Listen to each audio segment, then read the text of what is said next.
प्रिय दर्शकों, आज फिर एक अच्छी और सुंदर सी कहानी लेकर हाजिर है। उस कहानी का नाम है ध्रुव की कहानी।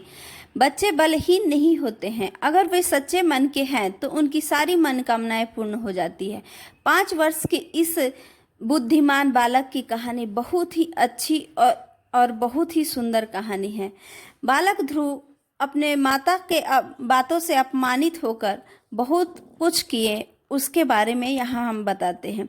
सृष्टिकर्ता ब्रह्मा जी के एक दिन नया स्वरूप धारण किए और उनका शरीर 2 भागों में विभक्त हो गया। एक पुरुष बन गया, एक शरीर स्त्री बन गया, जिसमें एक मनु हुए और दूसरी शरीर पत्नी स्त्री शत्रुपा के रूप में हुई। और मनु शत्रुपा के 2 पुत्र हुए, उनमें से एक का नाम उत्तानपाद था और दूसरे का प्रियव्रत था। इन्हीं उत्तानपाद के राजा के बारे में ये कहानी है। उत्तानपाद की 2 रानियां थी, उनकी नाम सुरुचि और सुनीति थी। सुरुचि के एक पुत्र और सुनीति के भी एक पुत्र थे। सुरुचि का पुत्र का नाम उत्तम कुमार और सुनीति के पुत्र का नाम ध्रुव कुमार था। सुरुचि हमेशा अपने पति से ज़्यादा प्रेम पाती थी सुनीति के अपेक्षा। एक दिन की बात, ध्रुव अपने पिताश्री के गोद में बैठने की इच्छा जाहिर की। तभी उसी समय सुरुचि ने वहां आकर उनके गोद से हटा दिया और कहा कि जब तुम मेरे गर्भ से जन्म लेना तब अपने पिताश्री के गोद में आकर बैठना। इस बात से ध्रुव को बहुत ही आघात पहुंचा और वे वहां से रोते रोते अपने माता श्री के पास गए। माता जी को सारी घटनाक्रम के बारे में बताएं और माता ने अपने छोटे बालक को बहुत प्यार से समझाया कि बेटा, श्री हरि की चरणों में सारा धन है। अगर तुम श्री हरि की सेवा करोगे तो तुम एक दिन इनसे भी अच्छे राजा बन पाओगे। अब क्या, बच्चे ने ये हट अपने मन को दे दिया और फिर वहाँ से वो जंगल को चले गए। पिता उनको जंगल जाते हुए भी नहीं रोका और मन ही मन तकलीफ किया, फिर भी नहीं रोका। रास्ते में उनको नारद जी मिले। फिर नारद जी कहते हैं कि आप अपने माँ के वचनों के अनुसार आप जंगल में आ गए। बड़े बड़े तपस्वियों को नहीं मिलते हैं भगवान के दर्शन, आप तो नन्हे से बालक हो। इस पर बालक भगवान नारद से कहते हैं कि आप ही कोई उपाय बताइए जिससे कि मुझे श्री हरि का दर्शन होए। उस पर उन्होंने पूरी विधि बताया कि कैसे आपको पूजा करना है और उन्होंने एक मंत्र भी दिया, ओम नमो भगवते वासुदेवाय नमः का जाप करना।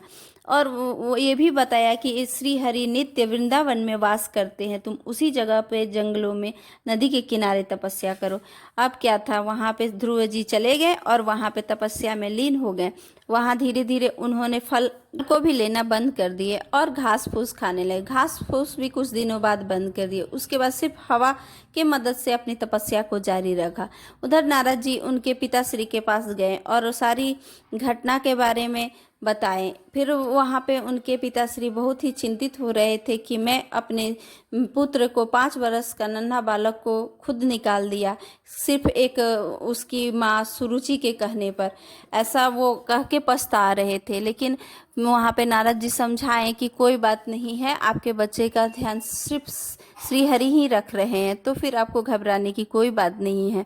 वहाँ पे वो फिर वहाँ से नारद जी चले जाते हैं। एक दिन फिर एक ऐसा दिन आता है जैसे कि उनके हृदय में भगवान के चित्र अंकित हो गई हो और तपस्या में इतने लीन हो गए थे कि उन्हें कुछ सूझता ही नहीं, पूरा ब्रह्मांड उनकी तरफ आकर्षित हो गया था।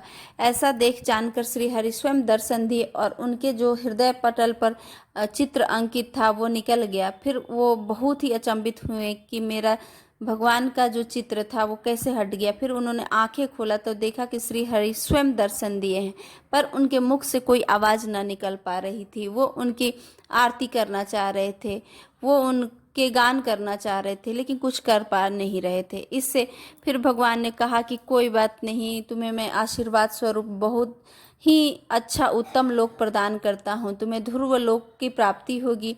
तुम एक ऐसा लोक देता हूँ जहाँ पे तुम राज करोगे। जब तुम्हारे पिता जंगल को चले जाएंगे तब तुम उनके राज पे भी राज करोगे और जब तुम्हारा समय निकट आ जाएगा तो तुम्हें स्वयं ध्रुव लोक से आरथ आएंगे तुम्हें ले जाने के लिए। ऐसा जानकर बहुत ही ध्रुव खुश हुए और बोले कि भगवान, मुझे ये सबसे ज़्यादा आप अपनी भक्ति दीजिए। फिर उन्होंने भक्ति प्रदान किया और वहाँ से श्री हरि अंतर्ध्यान अंतर विलीन हो गए और वहां से ध्रुव अपने राजपाट को आ गए। राजपाट में आने के बाद उनके माता पिता बहुत खुश हुए और बताएं कि तुम बहुत ही अच्छे बालक हो, और सबने प्रशंसा किया क्योंकि उनके ऊपर भगवान का स्वयं हाथ था, इसीलिए सबने प्रशंसा किया। और जब उनकी मृत्यु निकट आई तो ध्रुवलोक से सजा हुआ विमान उनको लेने के लिए आया। इस तरह यह कहानी समाप्त हुई।